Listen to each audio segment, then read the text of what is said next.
कृपया ध्यान रखें कि इस चैनल में सभी की सभी जो जानकारी है वो शैक्षिक और सूचनात्मक उद्देश्यों के लिए है। इस यूट्यूब चैनल में प्राप्त किसी भी जानकारी को वित्तीय सलाह, कानूनी सलाह या तो व्यक्तिगत सलाह के रूप में नहीं लिया जाना चाहिए। जय हिंद दोस्तों। 3-4 दिन पहले मैंने एक वीडियो बनाया था कि अब बाइनेंस के अंदर आसानी से $1000 से ज़्यादा का विड्रॉ एक साथ नहीं हो पाएगा। अगर आपको विड्रॉ करना है तो वॉलेट या तो एक्सचेंज का आइडेंटिटी रिवील करना पड़ेगा। ये चीज़ें देखने के बाद लोगों ने इस वीडियो को काफ़ी अच्छा खासा प्यार दिया हुआ है, बट 1-8% लोग थे वो नेगेटिव थे कि भाई तू तो बकवास कर रहा है, तू टाइम पास कर रहा है, तुम्हें कंटेंट नहीं मिल रहा है इसलिए वीडियो बना रहा है।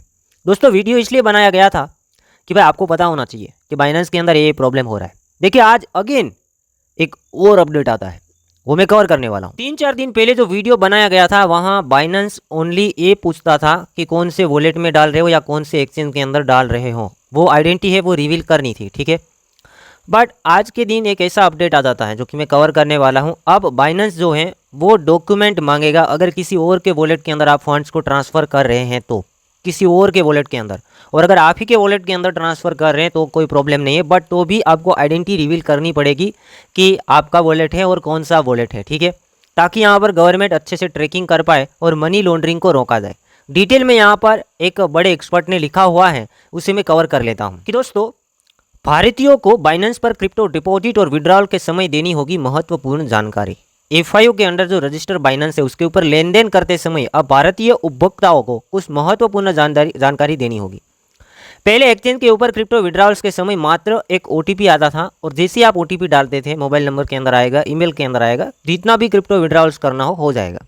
नए नियमों के अनुसार अब बाइनेंस पर क्रिप्टो डिपॉजिट और क्रिप्टो विड्रॉल के समय, देखो, डिपॉजिट के ऊपर भी जानकारी मांगेगा, अगर बड़ा डिपॉजिट है, और बड़े विड्रॉल से उसके ऊपर भी जानकारी मांगेगा, जो कि मुझे लगता है जब तक $1000 से ऊपर का एक साथ विड्रॉ करोगे तब भी जानकारी मांगेगा।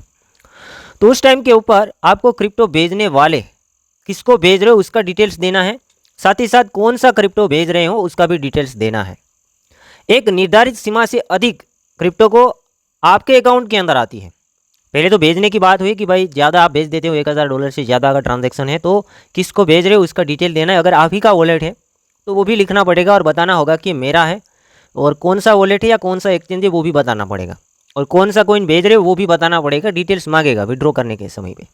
बट अगर ज़्यादा डिपॉजिट आता है आपके एक्सचेंज के अंदर, बाइनेंस के अंदर, तो सीधा डिपॉजिट प्रोसेस नहीं होगा, पहले वहाँ पर डिटेल्स देनी पड़ेगी। कंपनी का नेम बताना पड़ेगा या फ्रेंड का डिटेल डालना पड़ेगा। अगर कोई कंपनी से आ रहा है, मतलब आपके बाइबिट से आ रहे हैं, तो उसका बताना होगा कि भाई मेरा बाइबिट है। और अगर कोई फ्रेंड आपको भेज रहा है तो उसका पैन कार्ड नंबर या आधार कार्ड नंबर देना पड़ेगा। अगर निजी वॉलेट से आ रही है, आपके प्राइवेट वॉलेट से आ रही है क्रिप्टो करेंसी, तो उसका डिटेल्स देना पड़ेगा, उसका वॉलेट एड्रेस देना पड़ेगा, तो गवर्नमेंट उसे भी ट्रैक करेगी, आपके वॉलेट एड्रेस को भी। तो इसी तरह क्रिप्टो भेजते समय भी आपको ये बताना होगा, या निजी वॉलेट में भेज रहे या किसी व्यक्ति या फिर एक्सचेंज को, सारा डिटेल देना पड़ेगा। बट आपको फ्रेंड भेज रहा है, आपको भेज रहा है तो भी उसका पैन कार्ड नंबर डालना पड़ेगा, और अगर आप उसे भेज रहे तो भी उसका पैन कार्ड नंबर डालना पड़ेगा।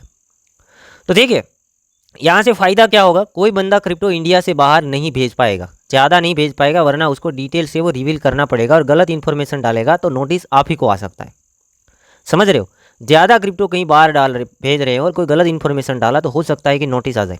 मैं डरा नहीं रहा हूँ, बट ध्यान दे के काम करना पड़ेगा। आप गलत नहीं कर रहे हो तो आपके साथ कुछ भी गलत नहीं होगा, ठीक है। तो एफआईयू ने एक कदम सुरक्षा और मनी लॉन्ड्रिंग को रोकने और टैक्स चोरी रोकने के लिए उठाया गया है, हो सकता है ऐसा। ध्यान रखिए कि आप किसी और की क्रिप्टो अपने बाइनेंस अकाउंट में ना लें, अन्यथा आपको इस लेन देन की जानकारी देने का नोटिस भी आ सकता है।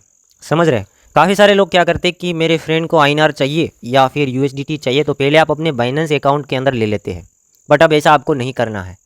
किसी और का क्रिप्टो ऐसे ही अनजाने में नहीं लेना है, गलत ट्रांजेक्शन नहीं करने हैं कि भाई मुझे भेजा मैं किसी और को भेज दूंगा, तो फिर आपके पास डिटेल्स नहीं रहेगा, और अगर ऐसा कुछ हुआ गलत उल्टा सीधा तो उसको फिर जानकारी देना मुश्किल हो जाएगा। अब आपको अपना बाइनेंस अकाउंट में ध्यान से डिपॉजिट एंड विड्रॉ करना है, और आपके लिए खुद के लिए ही यूज़ करना है, किसी और के वॉलेट से भी फंड्स नहीं लेने हैं, क्योंकि अगर किसी और के वॉलेट से फ़ंड लेंगे तो फिर उसकी गिनती आपके अंदर की जाएगी। किसी और के प्राइवेट वॉलेट से अगर फंड आया और आप डाल देंगे कि भाई ट्रस्ट वॉलेट है, तो फिर आपका ट्रस्ट वॉलेट माना जाएगा, और आपका फ्रेंड जो भी ट्रांजेक्शन करेगा वो सब आपके ऊपर ही आएगा। तो अब आप समझ गए होंगे कि अभी क्या हो रहा है। मनी लॉन्ड्रिंग ना हो इसलिए, गलत तरीके से ट्रांजेक्शन ना हो इसलिए, और टैक्स चोरी ना हो इसलिए ये कदम शायद लिया गया है। तो उम्मीद करता हूँ कि इन्फॉर्मेशन आपको समझ आई होगी। कोई मुझे बोल रहा था कि तुम गलत कह रहे हो, टाइम पास कर रहे हो। दोस्तों टाइम पास नहीं है, ये देखने वाली बात है और समझने वाली बात है। आए दिन पूरे दिन लोग क्या करते रहते हैं, कोई फ्रेंड से अपने अकाउंट के अंदर डिपॉजिट ले लेते हैं, फिर वापस उसी को भेज देते हैं, इधर उधर ट्रांसफ़र करते रहते हैं, फिर उसके पास इन्फॉर्मेशन नहीं रहता है कि किसके वॉलेट से मैंने लिया था। बाद में क्या होगा, उसी के ऊपर आएगा सब कुछ। तो ये आपको नोट करना पड़ेगा और आप खुद के लिए आप बाइनेंस का यूज़ करना पड़ेगा। ज़्यादा ट्रांजेक्शन अब इधर उधर नहीं करने। आप चाहे तो कर सकते हैं, आपका एक वॉलेट सामने रखिएगा, प्राइवेट वॉलेट, वो तो आपके पास जानकारी होगा ही, और एक एक्सचेंज रखिएगा, या तो 2 वॉलेट भी रख सकते हैं, उससे ज़्यादा भी रख सकते हैं, बट आपके होने चाहिए, किसी और के अंदर नहीं, वरना वो ट्रांजेक्शन करेंगे वो आपके अंदर गिनती में आ सकते हैं।